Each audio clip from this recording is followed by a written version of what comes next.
Welcome, I'm Bev Adams. I own an independent paper crafting business showcasing products from Stampin' Up! I made this cute fun fold card with products from Stampin' Up! I sell these products and also a few items to make crafting more convenient.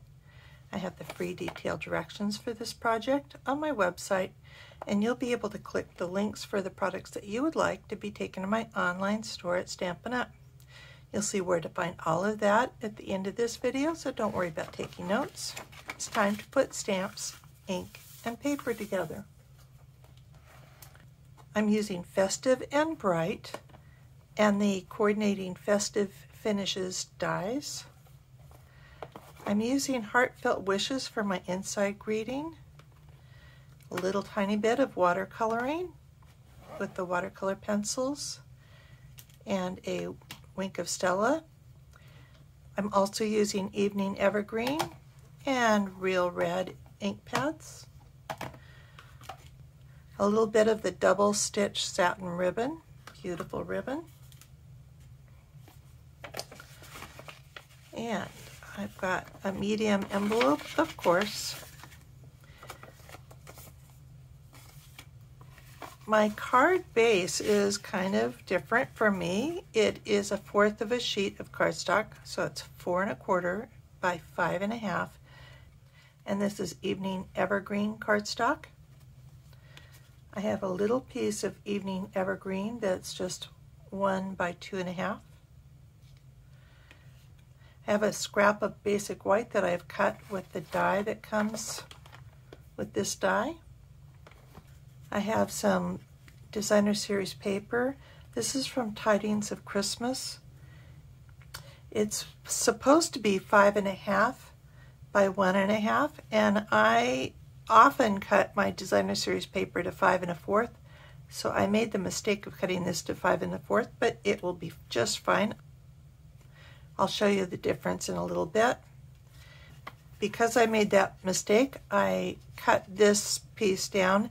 It was supposed to be 2 3/4 by 11, so you can get 3 of these from a sheet of cardstock. I did use the thick basic white. And then this is a piece of Evening Evergreen. Again, this was supposed to be 5 1/2, so I cut it to 5 1/4 by 3/4 of an inch. The first thing I'm going to do is glue the Designer Series paper to the card base. I chose the other side. I like both sides of this paper. In fact, I like this whole pack of paper. But I wanted something sort of, I didn't want to take a flashy design. I wanted to keep the focus on this part here. So this was supposed to go all the way across, but now I'm leaving a little bit of a border.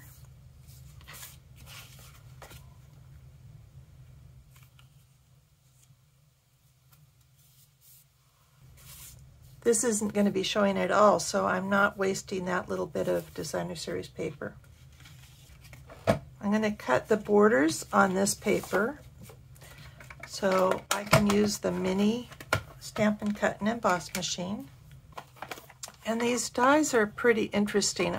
When I saw it in the catalog, I couldn't quite figure it out. There's actually 2 dies, one for either side of this design. And they are labeled 1A and 1B for the Halloween, 2A and 2B for the Christmas, and then 3A and B for the apples.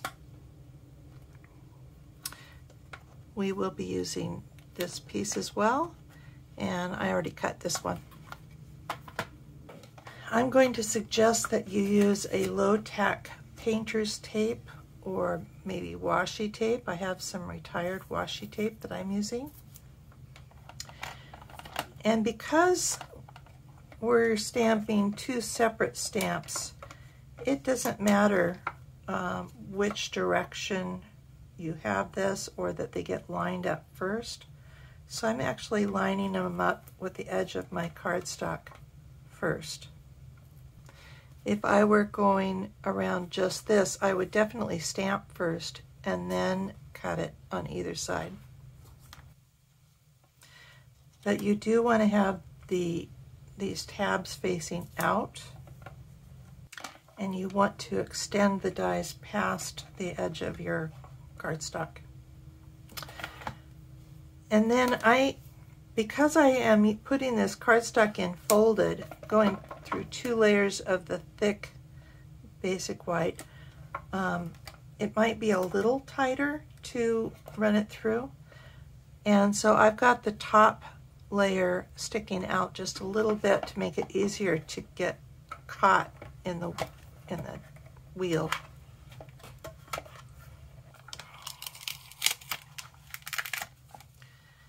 And so it does a very good job of cutting through both pieces. And I don't know if you noticed, I do put the washi tape on the part that I'm going to cut out, so if it tears, it's just fine. While I've got this out, I'm going to go ahead and cut that little pine or spruce sprig.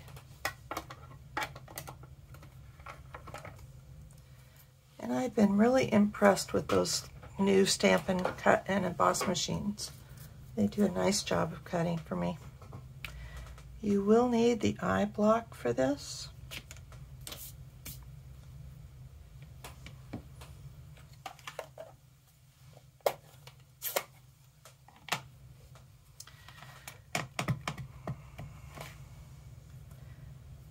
So you do want to take a look at this. So I'm looking at this piece that's sticking out a little bit.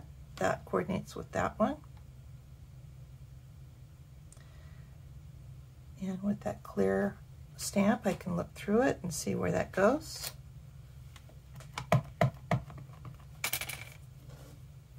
And then on this side, this light that sticks out a little bit.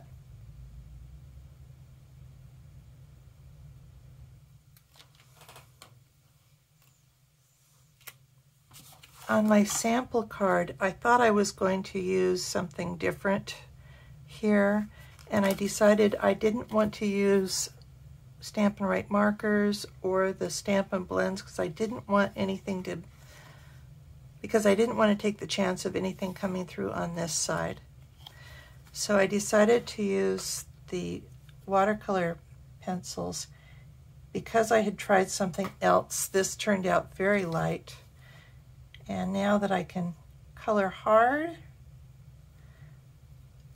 I'm going to get a brighter red here. You could always use different colors if you'd like. If you like your Christmas trees with all the mixed up colors. There's 13 different colors in that pack, so I'm sure you can find colors that you think would be good for Christmas lights.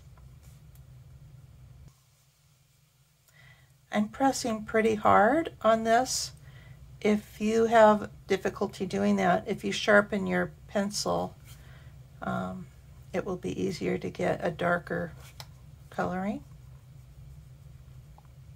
I like to keep the watercolor pencils in a stamp case with a blender pen and a small pencil sharpener. And it all fits pretty well. But in this case, I'm not using the blender pen, I'm using the Wink of Stella. And it gives me a little bit of sparkle for my lights. And we'll set that aside to dry for a little bit. The Wink of Stella is an alcohol-based marker so that it dries really quickly. Meanwhile, I'm going to stamp Festive and Bright. Or maybe for this one, I'll stamp Blessed.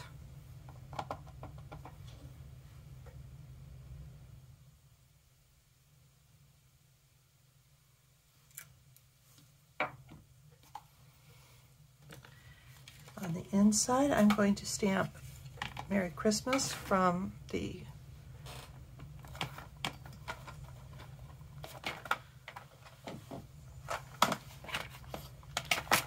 This is from Heartfelt Wishes, and I just love this stamp set. And I want to put this way up near the top.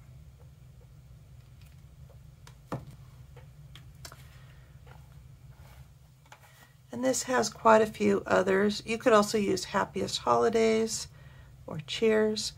And then they also have these companion stamps, To You and Yours, This Wondrous Season, and Heartfelt Wishes from our family, and Happy New Year.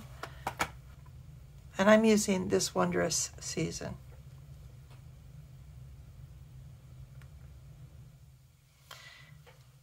If I had more room, I could put these on the same stamp, but I wanted this closer than I could get. Another way of being economical is I did not tie a knot around here. I'm putting some adhesive on just the ends of the strip, and I'm wrapping it around. Doesn't that look beautiful? And I'm putting a little bit more adhesive, and I'm going down the middle of this.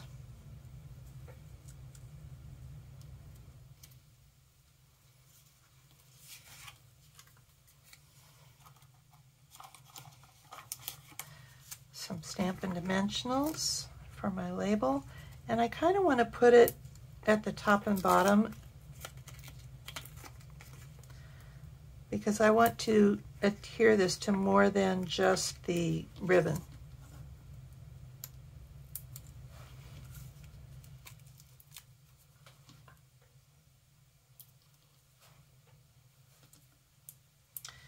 And I'm one of those people that likes plenty of dimensionals. Could probably even put one in the middle here. In fact, maybe I will, just to give it a little bit more support. Oh, and I smeared something.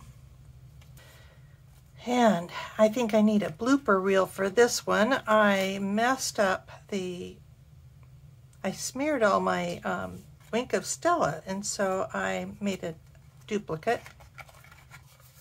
And I'm going to go ahead and adhere this to the card.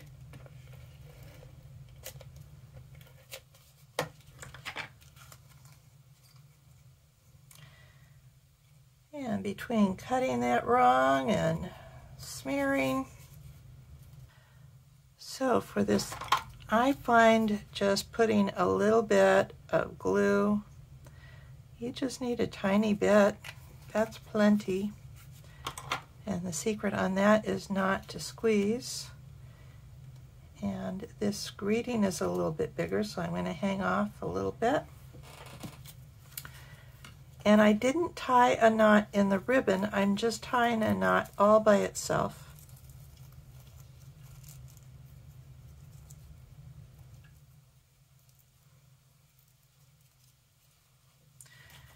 I do leave it attached to the spool. If I cut this, it would probably be only about 3 inches or so, maybe not even that much, and probably too short to easily tie a knot. So that's also very economical.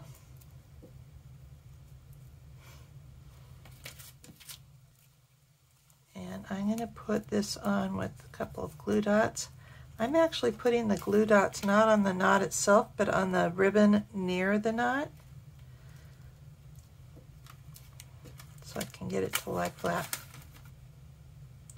I see I have another bloop over here, so I'm going to just put one of these wonderful gems on that, and all fixed. I am blessed, and I hope you are too. Merry Christmas.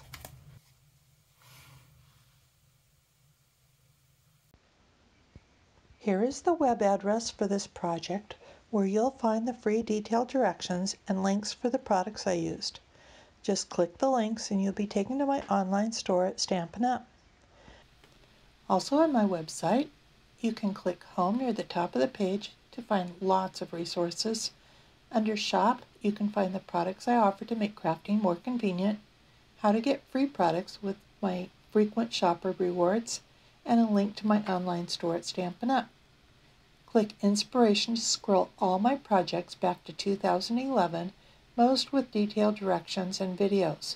Though the products in those older projects have been retired, you may find techniques, layouts, and color combinations to inspire you today. If you're new to stamping, you might want to take a look at the basics. You'll find out how to cut card bases and layers, and what's special about Stampin' Up, and some of my favorite tools. Under Organization, you'll find tons of free resources such as catalog tabs, labels and case inserts, color tools, and much more. You can take a tour of my craft wall. More organization means more time for crafting. Come stamp with me here in Ventura County, California, or get the best deal of all and join my team of crafters. The team is called SIP Together, and it stands for Stamps, Ink, and Paper Together. The team is made of crafters who want to save money on the products they buy, share with a few friends, or grow a business like mine. Be sure to subscribe to my website and on YouTube. Talk to you soon. Bye.